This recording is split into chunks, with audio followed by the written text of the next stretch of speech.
anak-anak, alhamdulillah kita dipertemukan kembali hari ini dalam pembelajaran akidah akhlak. Assalamualaikum warahmatullahi wabarakatuh. Bagaimana kabarnya anak-anak hari ini? Sehat? Alhamdulillah, luar biasa, Allahu Akbar. Semoga kita semua senantiasa diberikan kesehatan oleh Allah Subhanahu wa Ta'ala agar dapat menuntut ilmu dengan sehat, gembira, semangat. Oke anak-anak, sebelum kita mengawali pembelajaran kita hari ini, alangkah baiknya kita awali dengan bacaan basmalah dan juga doa secara bersama-sama. Bismillahirrahmanirrahim. Berdoa dimulai. Selesai. Amin. Sudah siap? Sudah semangat? Insya Allah sudah siap dan semangat ya untuk mengikuti pembelajaran hari ini.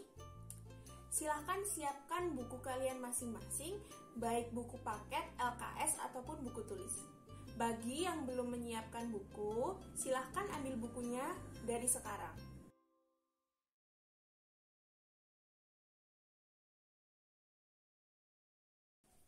Adakah yang masih mengingat tentang pembelajaran minggu kemarin? Alhamdulillah, kalian masih mengingatnya. Bagus, pinter. Pelajaran minggu kemarin kita membahas mengenai iman kepada malaikat. Pada minggu kemarin kita sudah belajar mengenai iman kepada malaikat Allah. Lalu, ada yang masih ingat berapa jumlah malaikat yang harus kita imani? Sip. Jumlah malaikat yang harus kita imani ada 10.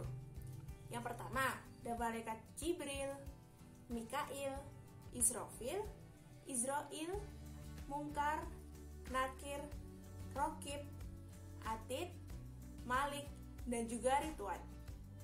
Di antara ke-10 malaikat itu, ada yang bertugas sebagai pencatat amal, amal baik dan amal buruk. Ayo, siapa nama malaikatnya? Ya, nama malaikatnya yaitu malaikat Rokib dan juga malaikat Atid.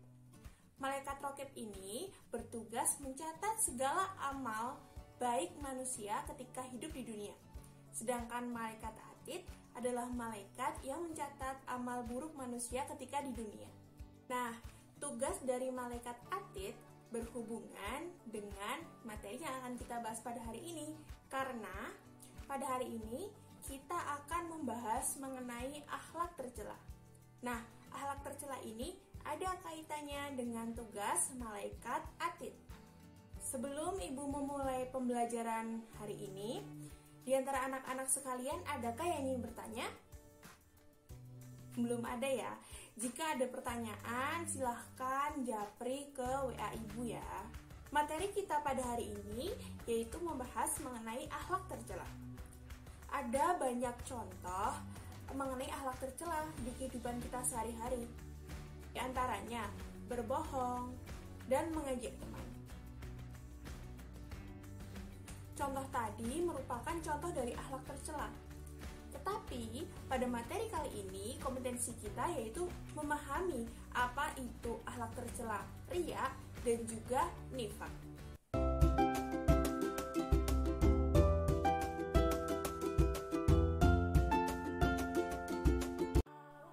Tujuannya agar anak-anak sekalian paham apa itu pengertian dari riya dan apa itu pengertian dari nifaq. Sehingga jikalau anak-anak mengerti mengenai dua konsep akhlak tercela ini, kalian bisa menghindari perbuatan ini dalam kehidupan sehari-hari. Sehingga hari ini kita hanya akan sebatas memahami serta mempelajari pengertian dari riya dan juga nifaq. Manfaat dari pembelajaran kita hari ini yaitu agar anak-anak sekalian mampu membedakan mana itu perbuatan riya, mana perbuatan nifaq.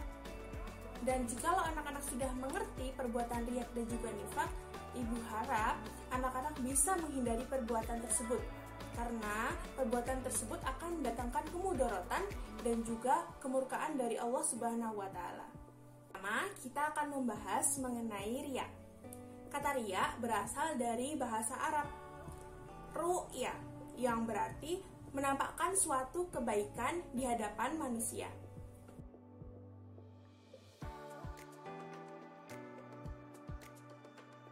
Sedangkan menurut istilah, riya berarti menampakkan segala amal ibadah kepada manusia dengan tujuan untuk mendapatkan suatu pujian.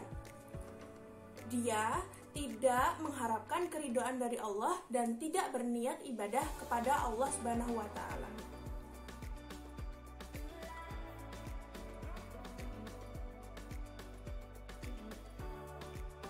Menurut Al-Hafiz Ibnu Hajar Al-Asqalani, riya merupakan suatu perbuatan menampakkan amal akhirat untuk mendapatkan pujian manusia ketika di dunia.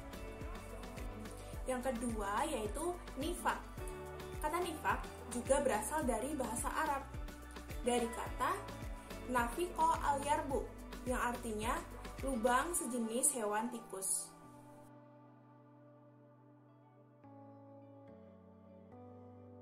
Nah, lubang tersebut memiliki dua sisi. Ia bisa masuk lewat sisi yang satu, dan ia juga bisa keluar lewat sisi yang satunya. Demikianlah gambaran untuk orang-orang munafik. Di satu sisi, ia menjunjung tinggi nilai-nilai keislaman dan kebaikan. Di sisi lain, ia menunjukkan kekafiran serta ingkarnya kepada Allah Subhanahu wa Ta'ala. Oleh karena itu, nifaq merupakan suatu perbuatan dengan menyembunyikan kekafiran di dalam hatinya, kemudian ia menampakkan suatu keimanan dengan perkataan ataupun dengan perbuatan.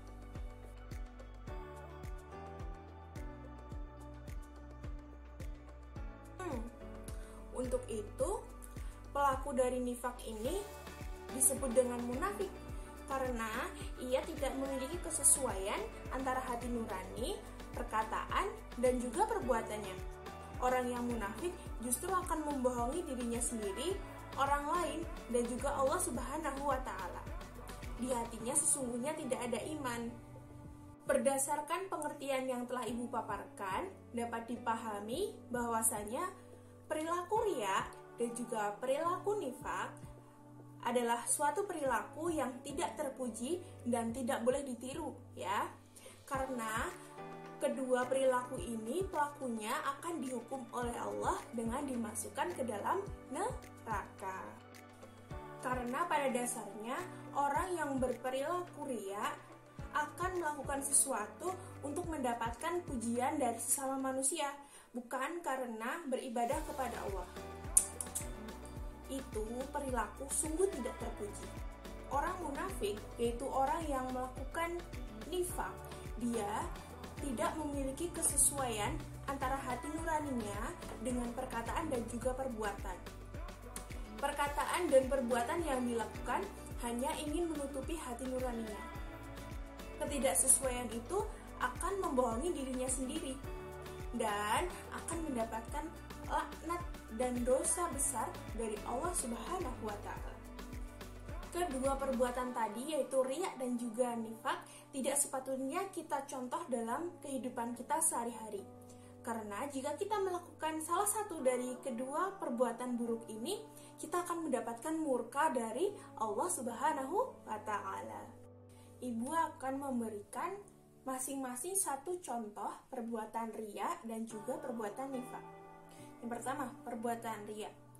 Misalnya, Ahmad hanya ingin melaksanakan ibadah sholat berjamaah ketika ada teman-temannya. Dengan harapan Ahmad ini nantinya akan dipuji berdasarkan perilaku yang sudah dilaksanakan, yaitu sholat berjamaah.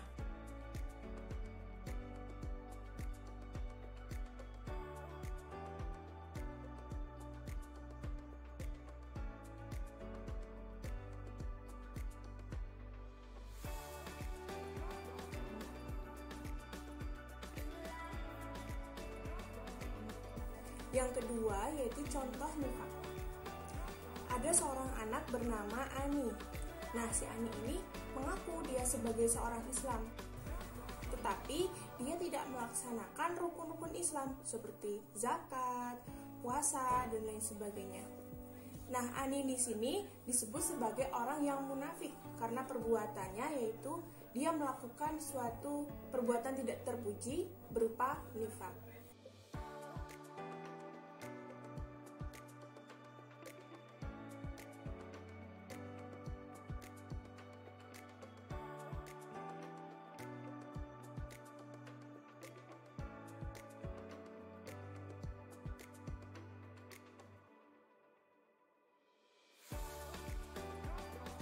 Sampai di sini ada yang ingin bertanya? Jika ada yang ingin bertanya, nanti bisa japri ke WA Ibu ya. Tolong jangan malu untuk bertanya, karena ilmu ini akan berguna dan penting untuk kehidupan kalian ke depannya. Kesimpulan untuk pembelajaran kita hari ini, itu kita membahas mengenai dua sifat tercela. Yang pertama ada riya, yang kedua ada nifaq. Riya merupakan suatu perbuatan memamerkan amal akhirat untuk mendapatkan suatu pujian dari sesama manusia. Sedangkan nifaq merupakan suatu perbuatan yang tidak sesuai antara hati nuraninya, perkataan, ataupun perbuatannya. Perilaku dari nifaq ini disebut dengan munafik. Sebelum Ibu mengakhiri pembelajaran hari ini, Ibu akan memberikan sedikit motivasi untuk kalian agar kalian lebih semangat dalam belajar. Nah, kita semua sebagai manusia yang hidup di dunia ini haruslah beribadah dengan niat yang baik, niat yang lurus, yaitu niat akan mendapatkan keridhaan dari Allah Subhanahu wa Ta'ala. Kita sebagai manusia dalam melakukan kegiatan sehari-hari harus didasari dengan niat yang benar, yaitu karena Allah Ta'ala. Karena semua perbuatan kita tergantung dengan niat awal kita. Kalau niat awalnya baik, maka perbuatannya akan baik dan berbuah pahala. Tetapi kalau perbuatannya buruk, berarti dia berasal dari niat yang buruk pula. Nah, untuk itu kita harus memantapkan niat yang baik, niat yang betul karena Allah Subhanahu wa Ta'ala. Insya Allah pada pertemuan yang akan datang kita akan membahas mengenai adab dalam membaca Al-Quran dan juga berdoa. Materi minggu depan, yaitu adab dalam membaca Al-Quran dan berdoa, berkaitan dengan materi kita sekarang, yaitu dalam melaksanakan sesuatu harus diiringi dengan doa yang baik, serta dalam melaksanakan sesuatu ada didasari dengan dalil akli dan nakli, dan semua itu harus dipahami melalui Al-Quran dan juga hadis. Dalam membaca Al-Quran, kita diperlukan adab yang baik agar isinya dapat kita pahami dengan baik pula. Oke, sekian dari pembelajaran kita hari ini. Semoga apa yang telah kita pelajari mendapatkan keberkahan dari Allah Subhanahu wa Ta'ala. Terima kasih atas antusias kalian. Kita tutup pembelajaran hari ini dengan bacaan hamdalah dan doa kafaratul majelis. Alhamdulillahirabbil alamin. Subhanakallahumma wa bihamdika asyhadu alla ilaha illa anta astaghfiruka wa atubu ilaik. Wassalamualaikum warahmatullahi wabarakatuh.